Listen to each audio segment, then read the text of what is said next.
Mythical beginnings. Tibetans trace their roots to a sacred union, a compassionate monkey, believed to be Avalokiteshvara in disguise, a fierce rock, ogress. From their children came the first Tibetans, strong and resilient in the high mountains. The first kings, early civilization, 12th century BCE, 7th century CE. Early Tibetan kings were called the Yarlung dynasty rulers, named after the Yarlung Valley. These kings claimed to descend from the heavens, using a sky cord to connect to the gods. Slowly, they united tribes across the plateau. The Great Tibetan Empire, 7th, 9th century. Songtsen Gampo, 617, 650 CE. The most famous early king. United Tibet into one kingdom. Married princesses from China, Princess Wencheng, and Nepal, Princess Brikuti. Brought Buddhism, art, and literacy. The Tibetan script was adapted from Indian Sanskrit. The empire expanded into Central Asia, Nepal, Bhutan, and even threatened China's Tang dynasty. Trisong Detsen, 755-797 CE, invited Guru Padmasambhava and the Indian scholar Shantarakshita to Tibet, firmly planting Buddhism. This was the golden age of Tibet, with vast monasteries, scholarship, and military power. The era of fragmentation, 9th, 13th century. After King Langdharma, assassinated in 842 CE, the empire collapsed.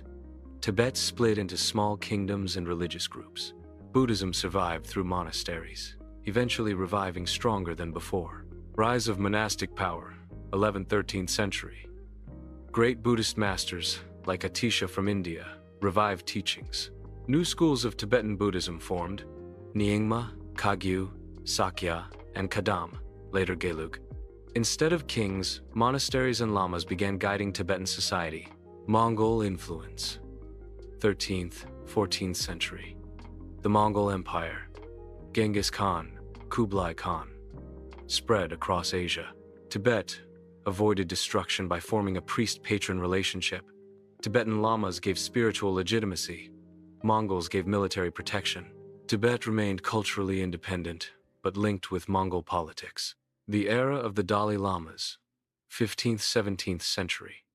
In the 15th century, Tsongkhapa founded the Gelug school, emphasizing discipline and scholarship. His successors became known as the Dalai Lamas.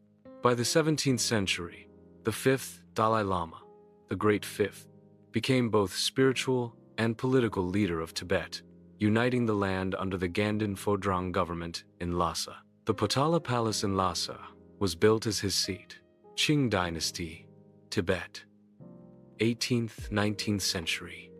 The Manchu Qing emperors in China claimed influence over Tibet, but often left it self-governing. Tibet maintained its own government, monasteries, and culture. Foreign explorers, British, Russians, began eyeing Tibet during the Great Game of Central Asia. British modern pressures, 19th, early 20th century. In 1904, British troops under Francis Younghusband invaded Lhasa, forcing trade treaties.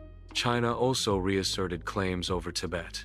Despite this, Tibet functioned as de facto independent, especially after the fall of the Qing dynasty in 1911. Independent Tibet, 1912, 1950.